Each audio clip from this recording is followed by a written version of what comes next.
Welcome, everyone, to the SEDC webcast. So we are here for the future of economic development starts here. So you all know this much better than I, but the American South leads as the world's third largest economy. We are the world's premier investment location. We say that all the time because it's true. In 2023, our members collectively served within networks that did $220 billion of capital investment. When fully realized, that will create 250,000 new American jobs. No other region on the planet comes close to doing what we do. We are also poised to protect and advance our status as the world's best place to do business because no one is investing in product like our states do. There are hundreds of millions of dollars going in for to make for quick risk-free site selection experiences, and also no one has the workforce advantages that we do. We are at all-time highs for availability and participation. We know what net migration looks like into our South. No one has the pro-growth legislatures and states and commitment to nurturing, welcoming environments as we do. And no one has the economic developers. We're the best in the world because of what we do every day. And we are so thankful for your all's commitment to future-focused strategies and deploying all of the great initiatives that you do to make sure that we maintain who we are and build upon our globally leading advantage. So we are here today to talk about that. And we are so thankful to have the great Ron Kitchens and Mariah Williams with us from the Wichita Falls Chamber. So thank you two so much. You don't need any introduction for sure. Ron is a globally renowned author and economic developer. Mariah is one of the best in the nation as well. You see them all over SEDC, and you'll continue to do that in the future. So before we kick it over to our friends in Texas, let me just say, looks like everyone's microphones are silent or on silent. So thanks for that. On the conclusion, once Ron and Mariah have moved through their presentation, feel free to turn your cameras on, mics on, share your experiences, ask some questions as well. Let's just take this opportunity to be among colleagues here and have a good fireside chat at the end of this. So thank you all for everything that you do. I'll kick it to Ron, and thanks for being here. Awesome. Thanks, Matt. I appreciate that. Thanks, everybody, for joining us. This topic, when we started looking at it, was it comes out of the fact that one of the things that I hate most is seeing economic development organizations under attack and seeing economic development key jobs go to non-professionals who are not in the business. Now, I know everybody enters at a different place, but when we see those jobs go to folks that don't have the right backgrounds, it really bothers me because I think the work we do is critical. And maybe it's never been more critical than the time we're in now. Communities are more dissected. They're less committed to growth. They understand less what it takes. But as I had a great mentor remind me, with no economic development, it's no jobs, no infrastructure, no schools, no public safety, and no health. We're at a critical juncture. And I think as economic developers, we have to recognize that. We have to take ownership of leading in our communities. And, I had a great friend the other day sent out a letter because we did have another community be under attack. And they were being attacked, the CEO of the organization, because frankly, the mayor thought he made too much money. And it reminded me that as a profession, we're not doing a good enough job of showing our value and putting forward what it takes to do that. So, I've asked Mariah to join me today because the biggest thing nobody wants is to hear me pontificate for 45 minutes. And so we're going to have a little bit of Q&A as we go and try to hit some of these topics. So Ron, talk to us a little bit about if what we do is so critical, what are like the strong key points that you think are pain points behind economic development? Well, I think we're underfunded. And despite what, we're in Texas where economic development funding is fairly robust against other states I've been in. every organization I look at is underfunded. I think, frankly, they're underfunded because they under ask. Economic development jobs are going to non-CEOs because they don't value who we are, what our background is, what the experiences are, and what it takes to do our role. And then great organizations are being attacked. And when I look at that, it really is because we're acting like admissions departments at a university. We welcome everybody. We're standing there. We're the nice guys. We're there for groundbreakings and ribbon cuttings, and we're cheerleaders. And in fact, that isn't who we're supposed to be. We're the football coaches. We're the people who are developing strategy, who are raising the money, who are building the awareness of the community. In most communities these days, the economic developer is and should be making more money than the city manager does. We're the point of the spear when it comes to growing communities. We also tend to isolate ourselves. We go to conferences and we have conversations in the hallways that are relationship building, but not organizational building. I've been lucky to be able to speak at the National Football Coaches Association a couple of times. When those guys are in the hallway, they are sharing secrets about how are you doing fundraising? What are your key points on this? What new tool are you using to evaluate players? What is the data analysis? Who do you have on your coaching staff that needs a new role that ought to be on my staff so I can help them change? We're not doing those things as an industry. We cannot communicate the value that we bring. We'll talk about that in a minute, about what keeps us from doing that. And then we don't communicate that we have a plan and a clear direction. The people on this call today, the vast majority of you know exactly where you're trying to take your organization, exactly where you're focused. But you don't tell anybody that, and you're not repeating it and repeating it and repeating it. So when you have success, it looks like luck. And so then people go, well, it can't be that hard. Look at what just fell in their lap. Well, that does disservice to you as a professional. It does disservice to us as an industry and a career. And I think those are the big things that we've clearly got to address. So let's dig just a little deeper into that before we move on. When you talk about communicating the value we bring, what do you mean by that? Like, how is an organization, how would you expect an organization to properly or successfully communicate their values? I think if you ever saw the TV show Scandal, Olivia Pope is the primary character on that show.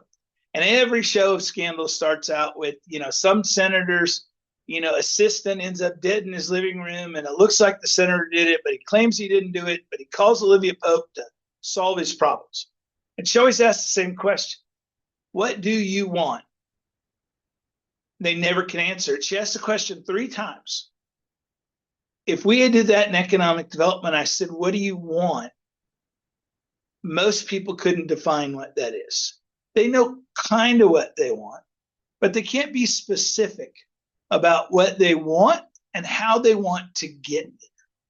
And I think that's the key for us, is to understand we've got to say specifically how we are going to get there, what those things are that we're going to do, and be able to demonstrate them in as bold and public a way as possible. If you were in my office right now, I'm looking out the window into the hallway. There's a TV monitor there, and all of our dashboard numbers are running on that monitor. Everyone who comes in our office knows how we are doing in real time against not only our annual goals on a whole bunch of different metrics, but our 5-year goals on that. And so I think, Mariah, you actually can pull those up. Yeah. Maybe we'll just do that. So,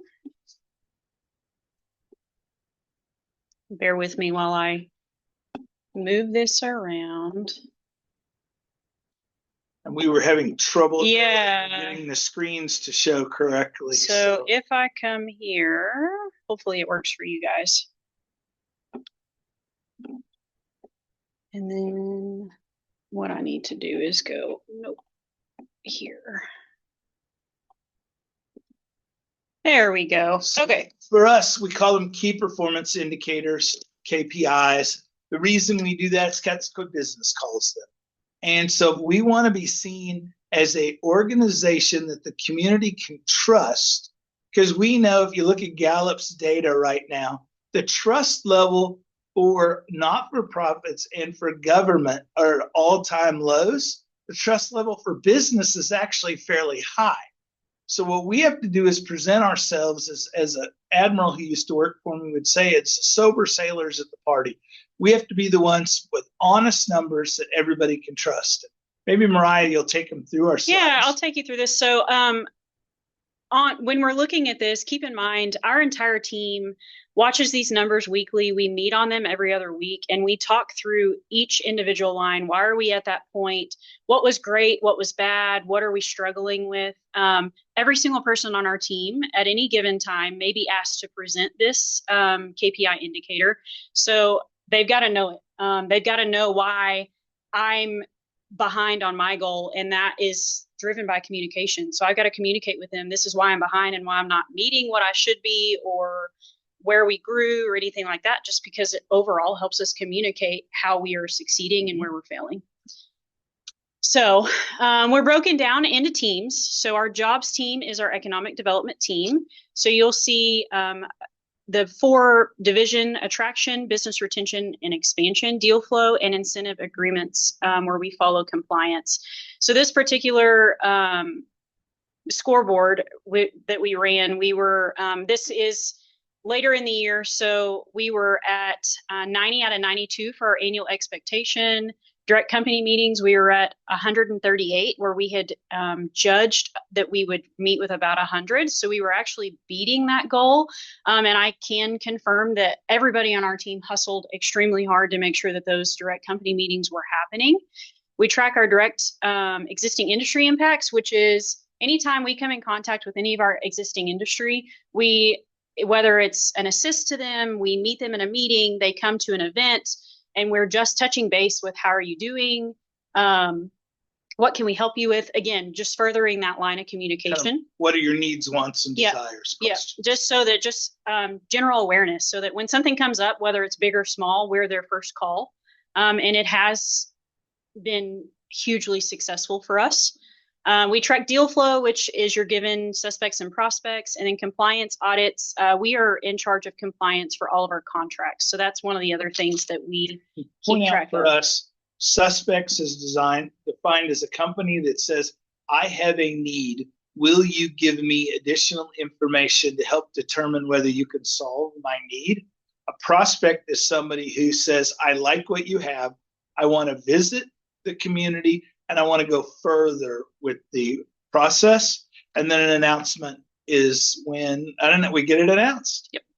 And when we set these annual expectations, we worked as a team to look at realistically what was realistically attainable and what could we challenge ourselves on and do better. So that's how we came up with some of the annual expectation numbers. And then you'll see the 3-year expectation was we just multiplied that by 3, but we're constantly evaluating this. So if we're going through a time where we may not meet that, or maybe we undershot ourselves and we should have told ourselves that we needed to meet 3 times that many companies, then we go ahead and realistically in real time update those so that we're striving for greatness every day, and we're not just surpassing goals and continue moving on.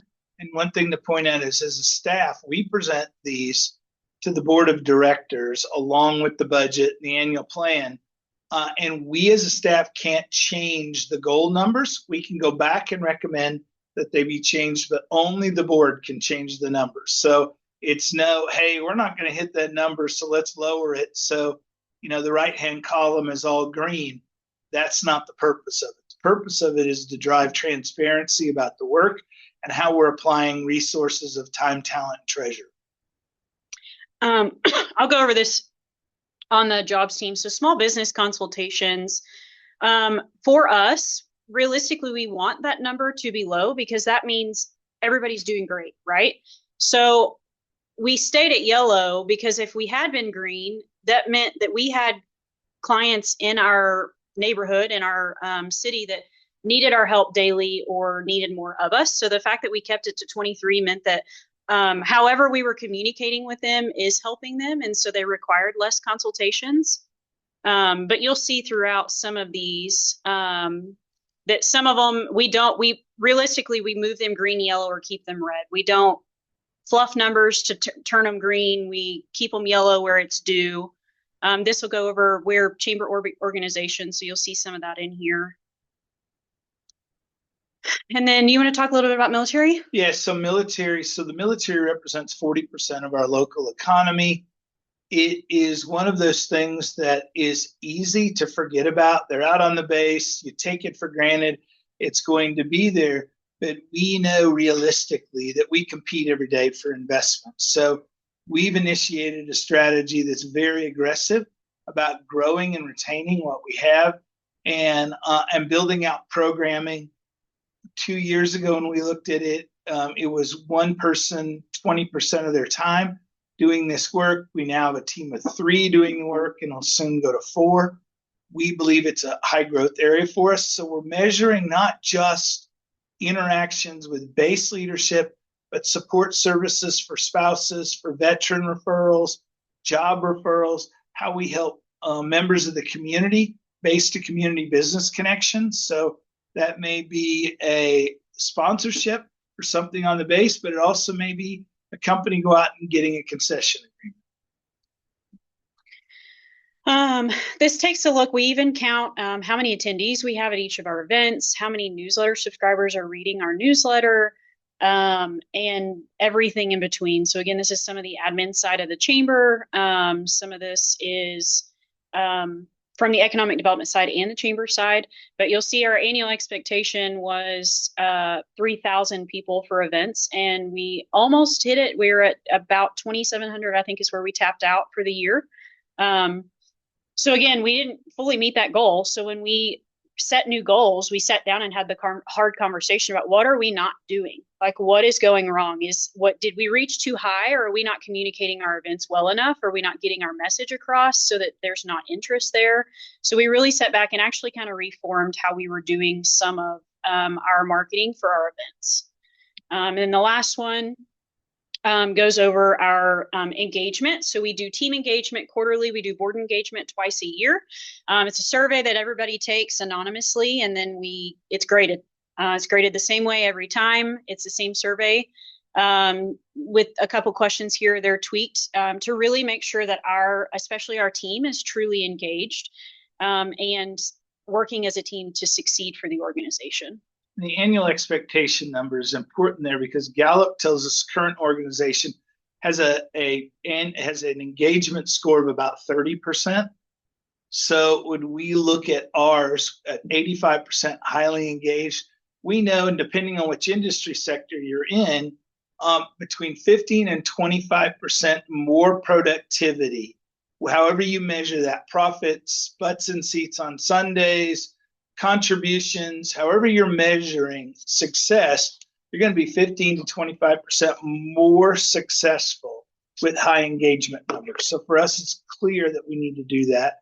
But then on the financial side, we need to make it clear. We have a goal of meeting and exceeding budget expectations and a clean audit. Those are non-negotiable. And I think these are important. And it looks like just, okay, well, it's a nice chart. The board sees it. The executive committee sees it monthly. The board sees it 4 times a year. They have a different, as Mariah said, a different staff person presents it every time. So on this team, at least once a year, once every 15 months, you're going to present it to the board of directors, regardless of who you are, because you're represented on this somewhere. All of the work that everyone does on the team shows up on this. So we know where to put resources. We know who's struggling and where we can help them succeed. No one gets left behind. Yeah. Okay. So I think maybe they've got the gist of that. We can always send that out afterward if you need to. Anybody would like a copy of it, we can give you a blank copy if you want to play with it and use it for yourself. Tickled to death to do that. So let's move on and talk a little bit about telling our story. We've talked about communicating and how do we communicate for success, but let's talk about telling our story as an organization. I think too many times, and again, I go back to I am very, very sensitive to economic developers under attack, whether it's personally or their organizations. And too many times it's because of politics. It's a new mayor, it's a council person on there, it's somebody cranky in the community who's just decided they don't like what you do, or more importantly, they probably don't control what you do. And so what we want to do is make sure that we're telling our stories in a way that people can hear it. You know, if you want to get through to somebody, you really get through to someone, you got to speak to them in their own language. Too many times in economic development, we speak to them in Jaffed, just another freaking economic developer. We speak like we speak to each other. We use acronyms that nobody understands. We make people feel stupid. We measure things that nobody gives a damn about. What we have to do is understand that we have to speak in ways that they want to hear us. And if you're not, every one of you on this has a publicly traded company in your community. Buy a share of that company and then go on the quarterly investor calls. Listen how CEOs of publicly traded companies speak to investors, speak to the marketplace. When they're talking, that you can clearly hear, here's our earnings, here's the things we're doing well. We can all do that if we structure it right. You hear clear strategy. Here's the directions we're going in, and here's why we're going in those directions. You hear, here's opportunities. Here are opportunity markets that we're looking at that may or may not work for us, and here's our risks. I can almost guarantee you that none of you are on a regular basis telling your board of directors, telling the community what your risks are. Because as economic developers, too many times we're the positivity guys and we're selling. And we think, oh, if I talk about risk, well, it might come true, or I'll be perceived as negative, or I'm not doing my job. People understand that there's risks out there, there's challenges out there, and the vulnerability of putting that forward and saying, here's where opportunities are, here's where our risks are. You know, and that goes farther than simply hoping that people picked up an article that was in your local newspaper. Maybe they saw a Facebook post, and I'm telling you, and we all know this, but Facebook is a ridiculous way to try to communicate with folks today. I don't even see my own posts when we post on our social media because the algorithm is not showing them to me. So we've got to do a better job and own our communication stream. And the best way you do it is become must-see TV. So the other thing is we have to remember is back to this football coach analogy. And, you know, when we see a football coach, whether they win or lose, they're on the media the next week. And they're saying, here's what we did right. Here's what we did wrong. Here's what we learned from it. Here's what's good the future is going to look like. Here's how we're preparing for the team. They're constantly casting a vision.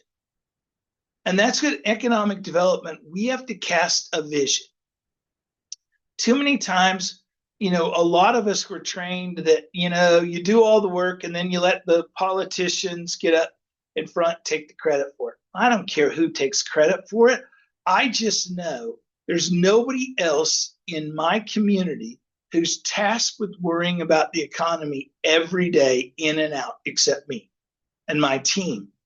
And so if we're not casting that vision, that's not the mayor's job. That's not the superintendent of schools' job. That's not the city manager's job. That's not the county administrator or county judge's job. It's the economic developer's job to constantly cast the vision and do it in a transparent way that should be positive, but also acknowledge where those deficiencies are. And we can't keep rolling back to this system of let's put out an annual report. Everybody ought to get it from an annual report. I can remember years ago, we printed the most beautiful annual report imaginable. It was on great paper. The pictures were beautiful. It was amazing.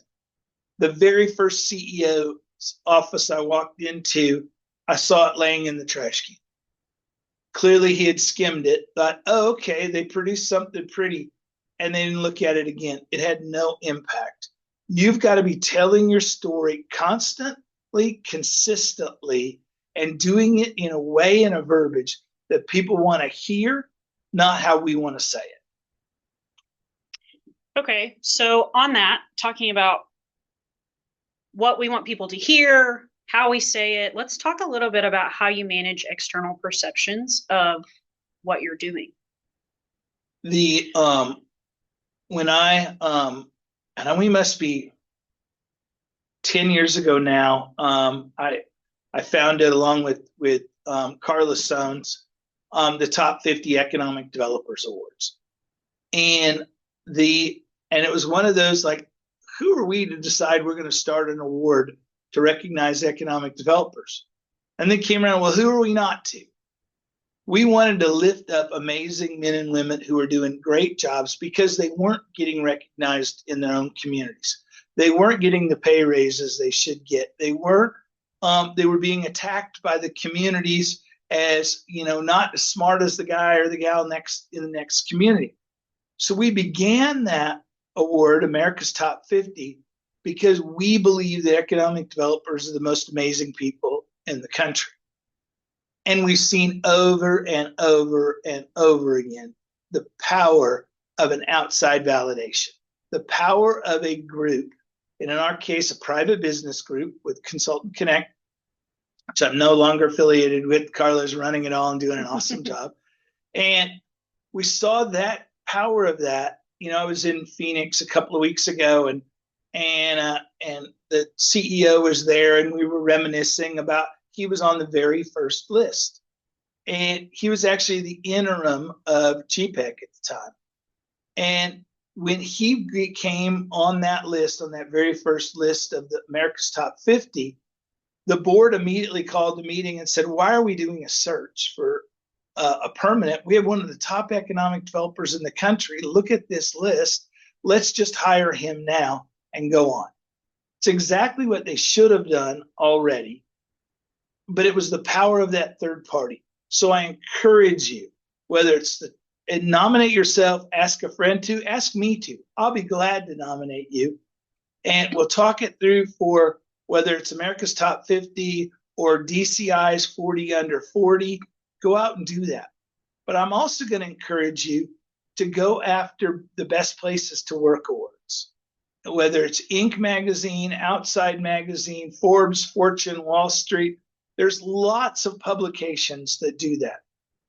It will challenge you to look at your culture. You may not get it the first year, but you'll get a report back that says where you're weak, which helps you then go to your board and say, we need to invest in these things. But once you do win it, you'll find out that all of a sudden, everybody in your community, the for-profit companies, want to know what they have to do to be on that too, because they understand those lists matter. And that third-party validation that's independent absolutely matters for your organization. Now, I'm not somebody who's against economic development awards. I sat on the IEDC's awards committee for years and years and years. But what I found was those awards that are internal to our culture only reinforce existing perceptions. So if your board or your community already thinks you're good, having this reinforces that. But if they don't necessarily think what you do is good and you win, what ends up happening is they think the competition is even worse. And so we've got to have those that are not just our industry sector validating us. Now, the SEDC awards are incredibly important if you use them correctly, to use them as this idea of challenging and changing your best. Frankly, I don't care when we submit, I don't care whether we win or not. It's nice. I just want to see what everybody else did who won. And now what did they do better than me? How do I emulate what they did better? How do I best practice it? How do I take it to a new level? And so that's what we have to do with validation. It's critically important that we understand that that's how the world is looking at us. The engagement surveys that that Mariah talked about earlier that were on our scoreboard. We're measuring, we use the Gallup Q12 model for ours, standard thing. I think our score right now is 86%. We have a couple of new people on the team who maybe weren't as all in as we would hope they'd be, but we're getting there. Our board score was just 100%. There, we're using a slightly different survey, but they're voting in real time. We use handheld voting devices because some of them don't like to vote on their phones. You can get great systems that allow you to vote on your phone. But we're asking them after every board meeting, was the agenda what you wanted it to be? Did you get to talk how you wanted to talk? Was the team prepared? Was the quality of the information there? Would you recommend to a peer that they join this board of directors? Do you feel that your money is being spent in an appropriate way that you would recommend others contribute to the organization? And there's a couple other questions. In real time, answers come up in real time during the meeting or just following the meeting. So what we know is if there's an outlier, if there's somebody who's cranky and doesn't like it, they see that they're the outlier. And what it does is, frankly, in my history, we've had people who've got off the board because they realized all the rest of the board thought things are great, and they were the one that didn't think it was great. And so we've moved them along so they can go be cranky on some other board. But it also shows the community, I've got 100% support of the board of directors. We also survey our clients and customers. We're also doing customer service surveys to say, hey, did we meet your expectations, particularly events that we do? What could we do better? Would you buy again to cement? We're finding we're in the 90 percentile on that. So it's critically important that you treat your business like a business. It's not a social service agency. This is a business, and this is the way the best consulting firms operate. I think it's also important to note here when you talk about the team engagement surveys, we as a team, we don't just take the survey and move on. We don't just take the survey, look at the score, and move on. We take the survey and we sit down over lunch and we talk about it. Why did we sway one way or the other? Is there any forms of communication that we could kind of let air out here and fix that communication and better move forward or adjust ourselves or whatever we need to do? So I think that's important to note that we don't just go through the motions. Everybody is involved in that, and everybody knows our team engagement score, and we don't nag on it. We don't, gripe about it. It is what it is, and we move on and we figure out how to get better and how to better communicate and work together for the next 90 days. Absolutely. And what changes can we make to get better? Because if we're not changing our best all the time, then our best becomes mediocrity within weeks. Yeah. So we've constantly got to be moving up, which means you have to have honest conversations. Okay, so we've talked about forming communication in-house on your team with your boards, how to turn that communication into telling your story, how to tell your story, and how to navigate the external perceptions of your story. Why does it all matter? More revenue, increased support, quiet the noise. It's clear that people will invest in organizations that they have faith in. And the work we do is incredibly hard. Sometimes it takes years to achieve the results. We're working on a project now that we've functionally started 2.5 years ago. And we're within weeks of announcing it. Well, we're exhausted about dealing with it.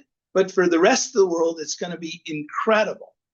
And we've got to know that we've got to continue to tell that. And we know that when we tell our stories better, revenue increases. Whether your revenue is more tax dollars, whether your revenue is private sector funding, whether your revenue is ticket sales, whether your revenue is membership sales, I can guarantee you do these things, revenue goes up.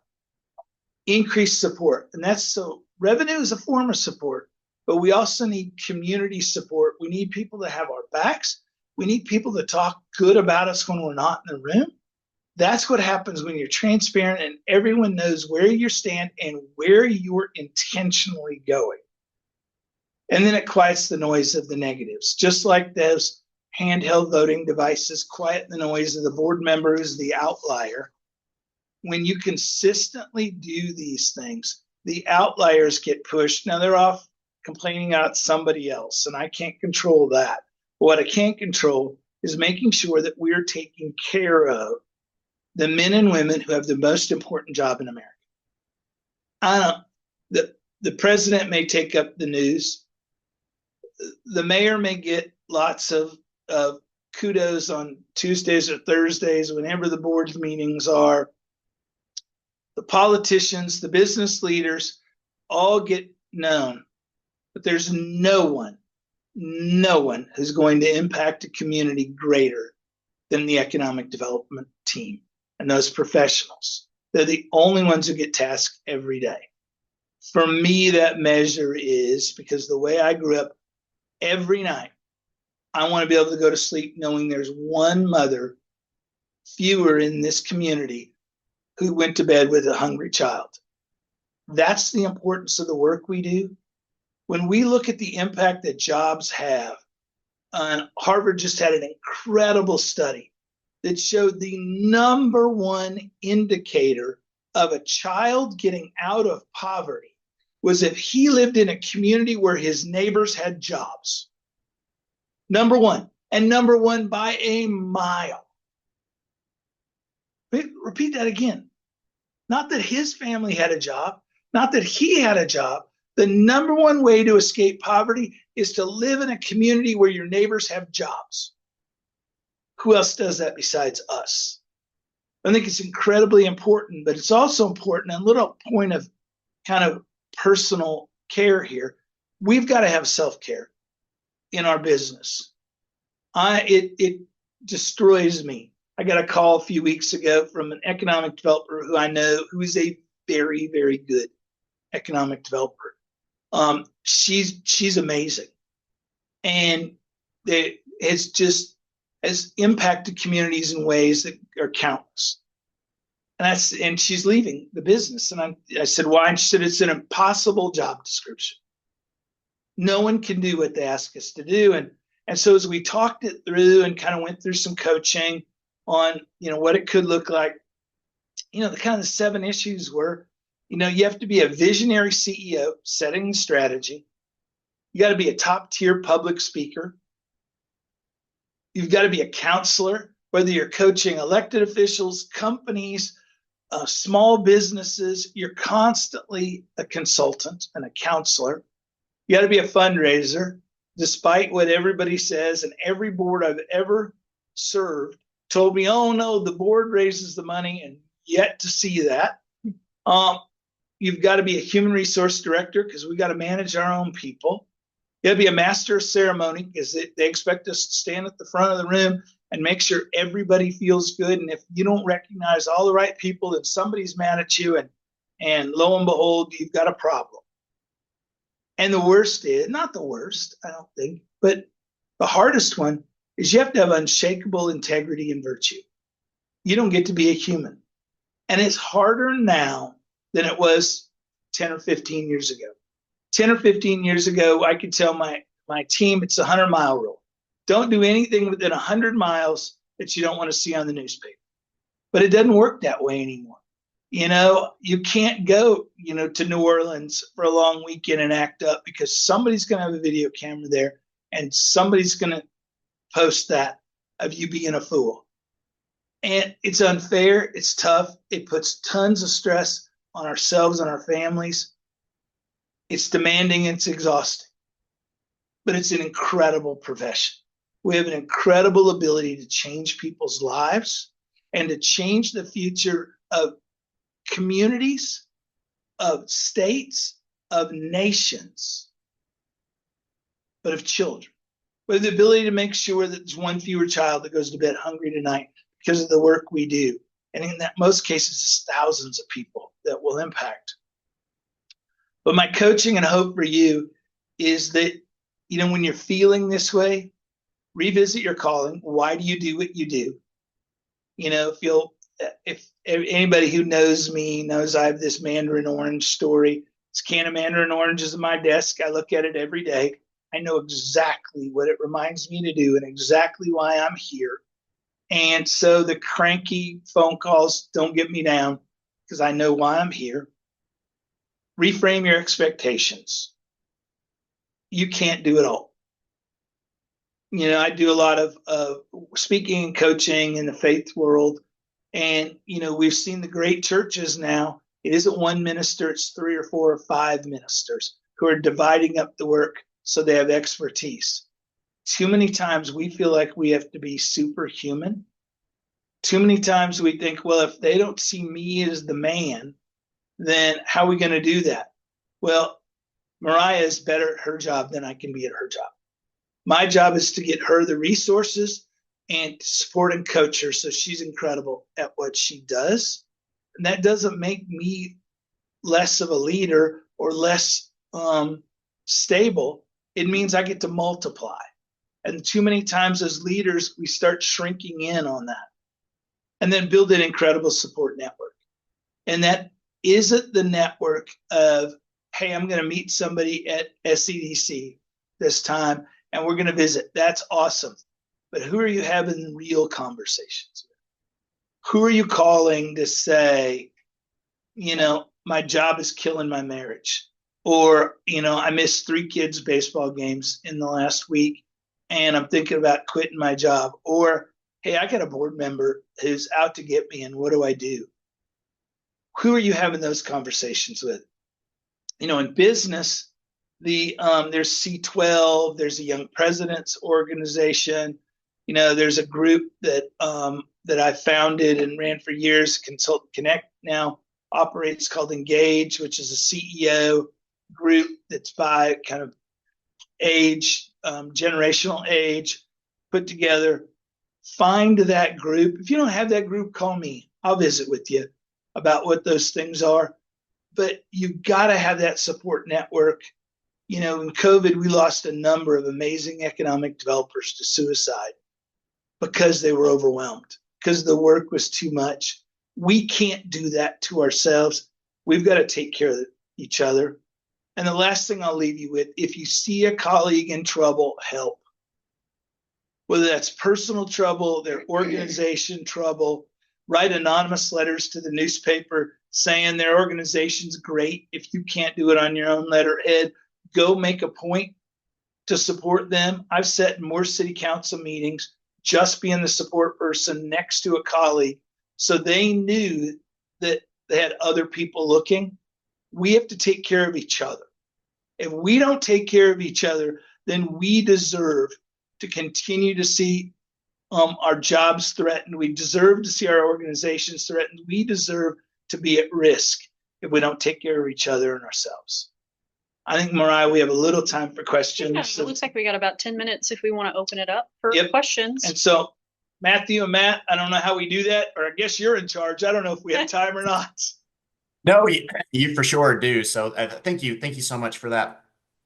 I've traveled all over the world with Ron, and it's been a blessing. But I just want to echo, I've been so fortunate just to get to be with Ron and be with Mariah too, who's been such a great part of our events. But Ron throughout, if you have a chance, I mean, he's open to connecting with you. So if you have a chance to do that, please do, because it's certainly benefited me in my career. So thanks for doing that, Ron, and just a great perspective on economic development for sure about what we do, strengthening families, communities, states, and the entire South, but also a really important message to take care of ourselves and each other too. So that's about as good of a message as we can have today for sure. But we definitely do have some time available. So we'd love to see you all and hear some good questions while we have about 10 minutes together.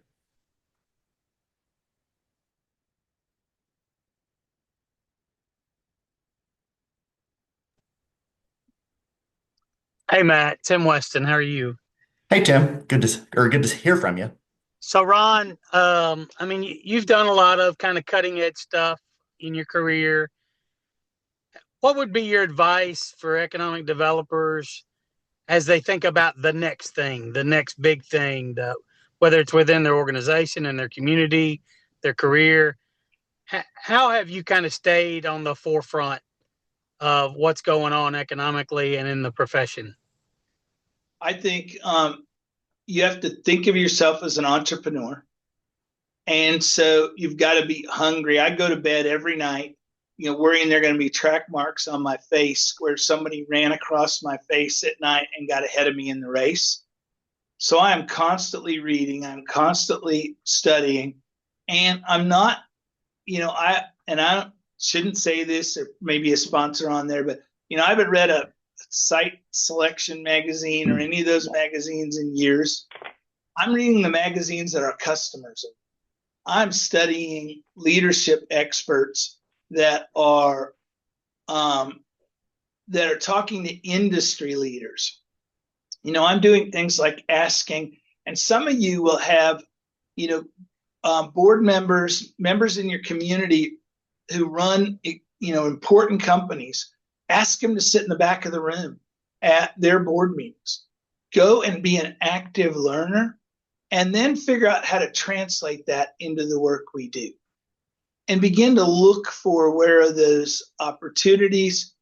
And because the business that we're in has an incredibly low bar to entry, and it has almost no rules of how to accelerate, but we put false caps on ourselves. So, and put yourself in a position to learn. John Maxwell said it, but so did 1,000 other people. And 5 years from now, you're going to be the 5 people that you hang out with the most, the 5 books you read, the 5 TV shows you watch. What are those things doing that inform your leadership? And who are you learning from? In my case, I about 12 years ago began to watch high growth churches because they were not for profit. They were building massive buildings. They were bringing in the highest levels of technology. They were drawing people to them. And you could go, well, that's a God thing. Well, I drove past 7 other churches to get to their church. So God loves those other churches just as much. So what were they doing that made them culturally significant that we could learn from in economic development? And so I still do lots of kind of teaching these days with small churches on, are you standard definition or high definition? And now, are you standard definition or are you 4K? Because if you're speaking in a standard definition world, nobody's going to hear you anymore. So you've got to invest in yourself in that area. Other questions I can answer? And thanks for that, Tim. I appreciate it. Hello, can you hear me? I can. Yeah, I'm Dave Sanders. I'm with a company called Convention. I'm out of Dallas, Texas. We are a relatively new company. We're focused on tech-led economic development across the southeastern U.S. How do you see entrepreneurship, startups, accelerators as a part of economic development as compared to bringing companies into the community? I think that economic development is like improv theater. If you ever go take an improv class, one of the things you learn is that everything is and. Yes, and. And so economic development is yes, and.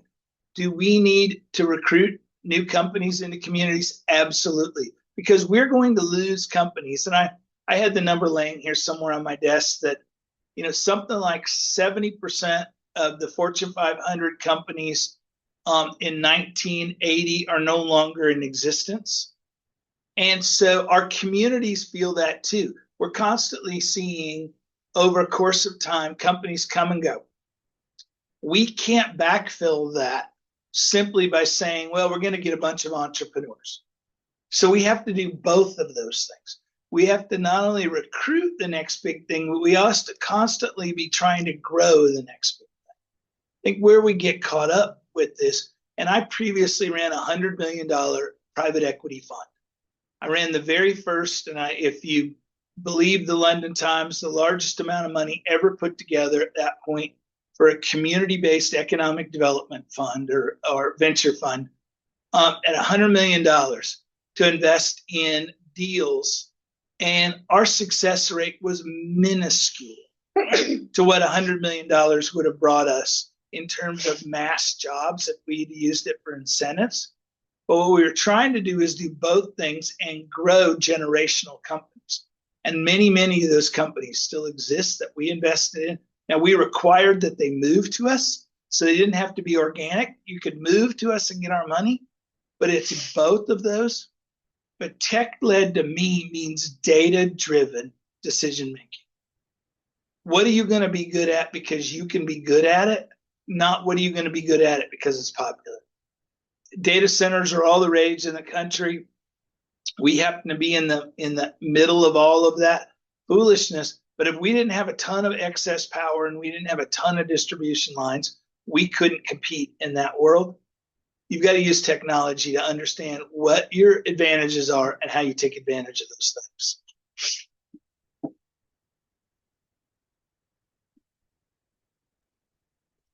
Anything else? Good question, David. Hey, a new member too. I know I owe you an email, so good question. And But, David, it's good to talk to a neighbor too. If we Yeah. can, we're an hour and a half away, so if we can do something, glad to help. All right, we'll get connected. Perfect. we have just a few more minutes here. Any final questions?